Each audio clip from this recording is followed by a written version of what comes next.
Operation black money నల్లధనం కుబేరుల గుండెల్లో గుబులు పుట్టిస్తోంది. 1000 రూపాయలు 500 నోట్ల రద్దు ప్రకటనతో తమ నిధులను బంగారం కొనుగోళ్లపై మళ్లిస్తున్న నేపథ్యంలో ప్రభుత్వం అన్ని వైపుల నుంచి కట్టుదిట్టమైన చర్యలు తీసుకుంటుంది. ముఖ్యంగా నవంబర్ 8 రాత్రి 8 గంటల నుంచి సీసీటీవీ ఫుటేజీ సమర్పించాలంటూ జ్యువెలరీ షాపు యజమానులకు ప్రభుత్వం ఆదేశాలు జారీ చేసింది. భారీ ఎత్తున అక్రమ నగదు లావాదేవీలు చోటు చేసుకుంటున్నాయన్న ఫిర్యాదులతో ఆర్థిక మంత్రిత్వ శాఖ దేశవ్యాప్తంగా ఈ ఉత్తర్వులు జారీ చేసింది.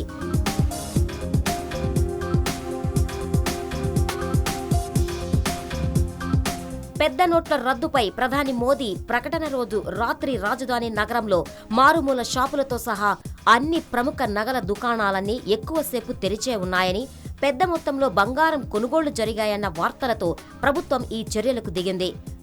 ఒకే రోజు వివిధ నగల షాపులలో ఒక వ్యక్తి ఎన్నిసార్లు షాపింగ్ చేశాడు, లేదా ఒకే కుటుంబంలోని పలువురు వివిధ నగల దుకాణాల్లో చేసిన షాపింగ్ తదితర వివరాలను పరిశీలిస్తున్నారు.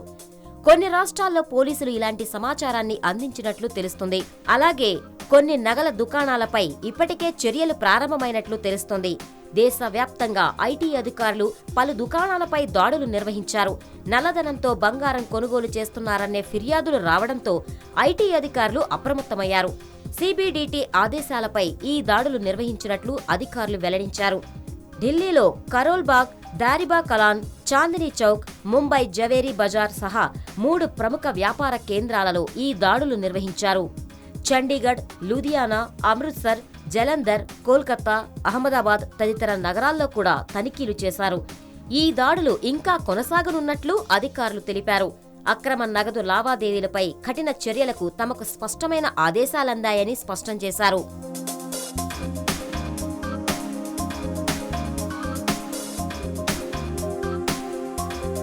అక్రమ పసడి అమ్మకాలు సుమారు 55,000 రూపాయలు పలకడం కలకలం రేపింది. మరోవైపు బంగారం కొనుగోళ్లపై ఖచ్చితంగా పాన్ కార్డు నమోదును తప్పనిసరి చేశారు. బంగారం కొనుగోలు చేసే సమయంలో ఖచ్చితంగా పాన్ కార్డు చూపించాలని ఐటీ శాఖ అధికారులు ఆదేశాలు జారీ చేశారు. ఇదే సమయంలో బ్యాంకుల్లో 2,50,000 కంటే ఎక్కువ డిపాజిట్ చేసే వారి వివరాలు ఇవ్వాలని కేంద్ర ప్రభుత్వం అన్ని బ్యాంకులకు ఆదేశాలు జారీ చేసింది. 2,50,000 కంటే ఎక్కువ నగదు డిపాజిట్ చేస్తే లేనిపోని ఇబ్బందులు ఎదురవుతాయని నల్ల కుబేరులు ఆందోళన చెందుతున్నారు. ఆదాయ పన్ను శాఖ అధికారుల కళ్లు కప్పి నల్లధనంతో బంగారం కొనుగోలు చేయడానికి ప్రయత్నాలు మొదలుపెట్టారు. బ్లాక్ మనీని బంగారంగా మార్చాలని ప్లాన్ వేశారు. అనుకున్నట్లే బుధ, గురువారం రోజుల్లో బంగారం కొనుగోలు చేయడానికి పోటీ పడ్డారు. డిమాండ్ ఎక్కువగా ఉందని పసిగట్టిన బంగారం వ్యాపారులు ఒక్కసారిగా బంగారం రేటు పెంచేశారు. అయినా వెనక్కి తగ్గని నల్ల కుబేరులు బంగారం కొనుగోలు చేయడానికి సిద్ధమయ్యారు. 2 రోజుల్లోనే 2 క్వింటాళ్ల బంగారం అమ్మకాలు జరిగాయి. ఇలా నల్లధనంతో బంగారం కొనుగోలు చేస్తున్న వారి వివరాలు చెప్పాలని బంగారు వ్యాపారులకు ఐటీ శాఖ సూచించింది.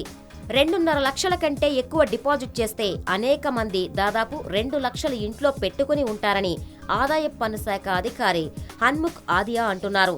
అయితే వారు నవంబర్ 10 నుంచి డిసెంబర్ 30వ తేదీ మధ్యలో బ్యాంకులో డిపాజిట్ చేసుకునే అవకాశం ఉందని చెప్పారు. 2.5 లక్షల కంటే తక్కువ మొత్తంలో బ్యాంకుల్లో డిపాజిట్ చేస్తే వారు ఆదాయ పన్ను పరిధిలోకి రారని హన్ముఖ్ ఆదియా స్పష్టం చేశారు. మొత్తం మీద ఆదాయ పన్ను శాఖ అధికారులు ఇప్పుడు ఎక్కువగా ఎవరు బంగారం కొనుగోలు చేస్తున్నారా అని ఆరా తీస్తున్నారు.